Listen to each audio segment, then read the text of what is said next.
Sir నమస్కారం sir. నమస్తే. Sir Pawan Kalyan గారు అండ్ అల్లు అర్జున్ గారు వీళ్ళిద్దరూ కూడా ఒకే వేదిక పైన కలవబోతున్నారు సార్. అది బాలకృష్ణ గారు ఇండస్ట్రీలోకి అడుగుపెట్టి 50 సంవత్సరాలు పూర్తయిన నేపథ్యంలో ఒక వేడుక నిర్వహిస్తున్నారు కదా. సో ఆ సందర్భంగా ఇద్దరు కూడా రాబోతున్నారు అంటున్నారు. మరి గత కొంతకాలంగా వీళ్ళిద్దరి మధ్య కూడా ఒక వివాదం అయితే నడుస్తుంది.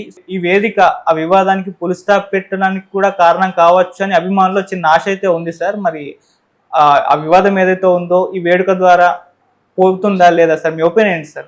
అంటే చిరంజీవి గారు కూడా హాజరవుతారు ఈ వేడుకకి. అవును.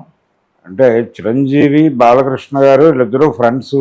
ఆ రోజుల్లో మెడ్రాస్లో ఇండస్ట్రీ ఉన్న రోజుల్లో వారి పుట్టినరోజుకు వీరు, వీరి పుట్టినరోజుకు వారు వెళ్ళి డాన్స్లు వేసిన సందర్భాలు ఉన్నాయి. అవును.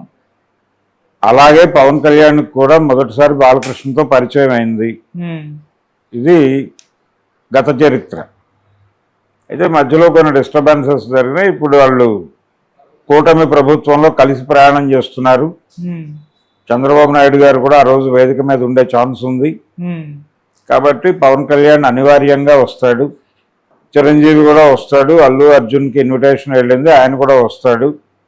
నిజానికి ఏమీ లేదు వాళ్ళ మధ్య. ఉంటే కదా గొడవ పడాల్సింది, కొట్టుకోవాల్సింది. అక్కడ ఒక స్పెక్యులేటివ్ స్టోరీ మీద కథ నడుస్తోంది డ్రామా. ఏది నేరుగా అల్లు అర్జున్ చిరంజీవి మీద కానీ పవన్ కళ్యాణ్ మీద కానీ విమర్శలు ఎప్పుడూ చేయలేదు. పవన్ కళ్యాణ్ గెలుపుని కోరుకుంటున్నట్టు ఆయన ఒక ట్వీట్ చేసి ఉన్నాడు, రికార్డెడ్ ఎవిడెన్స్ అది. అయితే అదే సమయంలో ఆయన ఆ ట్వీట్ చేసి పిఠాపురం ఒక అడుగు వేసుంటే పరిస్థితి ఎలా ఉండేదో, కానీ ఆ అడుగు వేయకుండా ఆ అడుగు తీసుకెళ్ళి నంద్యాలలో వేశాడు ఆయన. నంద్యాలలో ఒక అడుగు, పిఠాపురంలో ఒక అడుగు వేసుంటే గొడవ లేదు. కానీ పిఠాపురానికి ట్వీటు, నంద్యాలకు అడుగు వేసి ఈ వివక్ష ఎందుకు చూపించావు అనే అభిమానుల గొడవ. కాబట్టి దీన్ని ఆ మేరకే చూడాలి. కానీ అభిమానులు కొంచెం ఓవర్ డోస్తో వెళ్ళారు. ఈ ఓవర్ డోస్తో వెళుతున్న దాన్ని ఆయన పవన్ కళ్యాణ్ చేసినటువంటి వ్యాఖ్య గంధద గుడి వర్సెస్ పుష్ప అనే పోలిక తీసుకురావటం అనేది కొంచెం అల్లు అర్జున్ అభిమానుల్ని గాయపరిచింది. దాంతో వాళ్ళు రియాక్ట్ అయ్యారు. ఇలా బయట రకరకాల వివాదాలు ఉన్నాయి, కానీ ఏ సందర్భంలోనూ ఎవరిని కూడా వ్యక్తిగతమైనటువంటి దూషణలకు దిగల. అటు పవన్ కళ్యాణ్ దిగలేదు, చిరంజీవి దిగలేదు, ఇటు అరవింద్ గారు దిగలేదు, అల్లు అర్జున్ కూడా దిగలేదు. ఒకే ఒక్కసారి సరైనోడు ఫంక్షన్లో ఆయన ఒక మాట అన్నాడు, మాట్లాడను బ్రదర్ అన్నాడు. దాన్ని వివాదం చేశారు, అయిపోయింది దాని స్టోరీ. ఇప్పుడు కావాలంటే మళ్ళీ చేసుకోవచ్చు, కాదని ఆయన అంటలేదు, మంచిదే అంటున్నాడు, మరక మంచిదే అన్నట్టుగా ఉన్నారు. అందుకని ఇప్పుడు ఈ వేదిక మీద కలుస్తారు, కలిసి ఒకే దగ్గర కూర్చోవచ్చు, కాసేపు మాట్లాడుకుంటారు, అయిపోతుంది.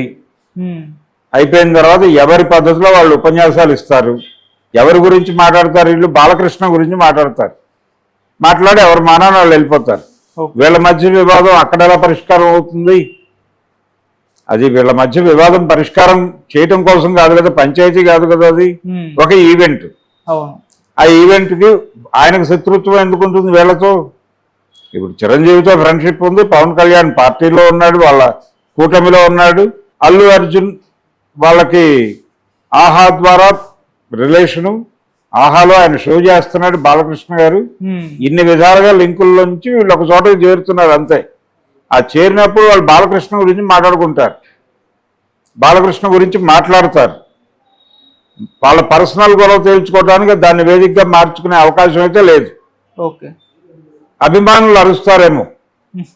అల్లు అర్జున్ పవన్ కళ్యాణ్ ముందు మైక్ తీసుకుంటే అభిమానులు ఏదో ఉంది దీనిలో అని చెప్పి అనుకోవచ్చు. ఆయన పవన్ కళ్యాణ్ గురించి అక్కడ కూడా మాట్లాడు, చిరంజీవి గురించి అంతకంటే మాట్లాడు, ఆయన బాలకృష్ణ గురించి మాత్రమే 2 వాక్యాలు మాట్లాడి వెళ్ళిపోతాడు. వారి తమ్ముడి సినిమాలో ఈ మధ్య కాలంలో వచ్చిన బర్త్డే అనే సినిమాలో అల్లు శిరీష్ అతను బాలకృష్ణ అభిమాని, ఆ సినిమాలో క్యారెక్టర్. సో ఆ డ్రామా నడుస్తుంది తప్ప అంతకు మించి ఏదో సయోధ్య అయిపోతుంది, వీళ్ళందరూ కలిసిపోతారు, విడిపోవడానికి ప్రాతిపదిక లేదు, కలవడానికి ప్రాతిపదిక లేదు. అందుకని ఇదేదో ఒక స్పెక్యులేషన్ కోసం పుట్టిస్తున్న కథనం తప్ప ఆ వేదిక మీద ఏదో ఒక బ్రహ్మాండం బద్దలైపోతుందని వీళ్ళందరికీ విపరీతమైన జ్ఞానం వచ్చేసి స్థితప్రజ్ఞులు అయిపోతారని అనుకోనక్కర్లేదు. ఈ ఈవెంట్ అయిపోయిన రెండో రోజు మళ్ళీ ఈ గొడవ రిస్టోర్ చేయొచ్చు ఇద్దరూ కలిసి. పవన్ కళ్యాణ్ ఏదో మాట్లాడొచ్చు, ఈయనేదో మాట్లాడొచ్చు, డెఫినెట్గా అది మళ్ళీ రచ్చ మొదలవదు. ఇదేదో ముగింపు పలుకుతుంది అనే బయట జరుగుతున్న ప్రచారం మాత్రం ఆ పూర్తి వాస్తవం కాదు. ఒకవేళ సమ్మప్ చేయొచ్చు కూడా, ఎందుకంటే అల్లు అర్జున్ మొదలుపెట్టిన యుద్ధం కాదు ఇది. అది రకరకాలుగా అలా ప్రొక్యూర్ అయింది, అలా ప్రొక్యూర్ అయ్యి అలా నడుస్తోంది ఆ డ్రామా. దాన్ని ఆ మేరకే చూడాలి. అది నిజానికి ఫ్యాన్ వార్. అసలు దీనిని నడిపిస్తున్నటువంటి డ్రైవింగ్ ఫోర్స్ ఏంటంటే చిరంజీవి గారి తర్వాత ఆ ప్లేస్లోకి ఎవరు వెళ్ళాలి అనేది గొడవ వాళ్ళిద్దరి మధ్య. అల్లు అర్జున్కి అలాగే రామ్ చరణ్కి మధ్య గొడవ. వాళ్ళిద్దరిలో ఎవరో ఒకళ్ళు గివప్ అంటే రెండో వాళ్ళు ముందుకు వెళ్ళిపోతారు, లేకపోతే జీవితకాలం కొనసాగుతుంది. ఇద్దరు పెద్ద బీభత్సమైన ఏజ్లో లేరు కాబట్టి ఇంకొక 40 ఏళ్ళు ఈ డ్రామా నడుపుకోవచ్చు కావాలనుకుంటే. లేదు ఫుల్ స్టాప్ పెట్టదలుచుకుంటే రేపే పెట్టచ్చు. అంతకంటే ఈవెంట్ దొరకదు. దొరికిన ఈవెంట్ని వినియోగించుకోవడంలోనే నేర్పరితనం ఉంది. ఆ నేర్పరితనాన్ని ప్రదర్శిస్తారా లేదా అనేది ఎల్లుండి క్లారిటీ వచ్చేస్తుంది. సార్ అంటే అల్లు అర్జున్ గారికి ఇన్విటేషన్ అందింది కానీ ఆయన అటెండ్ అవుతారా లేదా అన్న దానిపైన కూడా ఒక చర్చ జరుగుతుంది సార్. ఇష్యూ అవ్వచ్చు, ఎందుకంటే బాలకృష్ణ ఈవెంట్ ఇది. చిరంజీవి వస్తున్నాడా రావట్లేదా, పవన్ కళ్యాణ్ వస్తాడా రాడా, ఇవన్నీ కాదు ఇష్యూస్. బాలకృష్ణ అక్కడే ఉన్నాయి. ఆయనకు వచ్చిన ఇబ్బంది ఏంటి నాకు అర్థం కాదు. అల్లు అర్జున్ రావడానికి అరవింద్ గారు ఆయనే వెళ్ళి ఈ వివాదం మొదలైన తర్వాత వెళ్ళి పవన్ కళ్యాణ్తో నిర్మాతల మండలి తరఫున వెళ్ళి మాట్లాడొచ్చాడుగా. అక్కడ కొట్టుకోవాలిగా ఇద్దరు లెక్క ప్రకారం. నీ కొడుకు ఇలా మాట్లాడతాడు అని కంట్రోల్ చేసుకోలేవా నువ్వు అని పవన్ కళ్యాణ్ లేచి ఆర్డర్ పెట్టుకోవాలిగా. నందా నువ్వు నందా అయితే ఏంటి, నేను బద్రీనాథ్ అన్నట్టు. ఆ పని జరగలేదుగా ఆ రోజు. మీడియా కెమెరాలన్నీ ఓపెనే ఉన్నాయిగా. అందుకని ఇదేదో బీభత్సం జరిగిపోతుంది. ఆ రోజు ఏదో వాళ్ళు కలిసిపోతారు, ఇక అక్కడి నుంచి ఆప్యాయతలు వెల్లువిరుస్తాయి, ఇలా అనుకోనక్కర్లేదు. ఎవరి పద్ధతిలో వాళ్ళు వెళ్ళి గౌరవంగా నందమూరి బాలకృష్ణ గారిని అభినందించి, అయ్యా మీరు అరుదైనటువంటి రికార్డు కొట్టారు, ఇలాగే కీప్ ఇట్ అప్, ఇలాగే చూసుకెళ్ళండి, తండ్రిని మించిన తనయుడు, ఇలా మాట్లాడేస్తారు. ఆయన తండ్రిని మించిన తనయుడు అవునా కాదా అనేది జనాల జడ్జిమెంట్. కాకపోతే మంచి నటుడు వరకు వచ్చాడు ఆయన. ఎన్టీఆర్ లెగసీని కొనసాగించే లెవెల్లో బాలకృష్ణ నిర్మోహమాటంగా లేడు. దీన్ని అంగీకరించాలి. దీన్ని ఆయన కూడా అంగీకరించాడు, బాలకృష్ణ కూడా అంగీకరించిన వాస్తవం.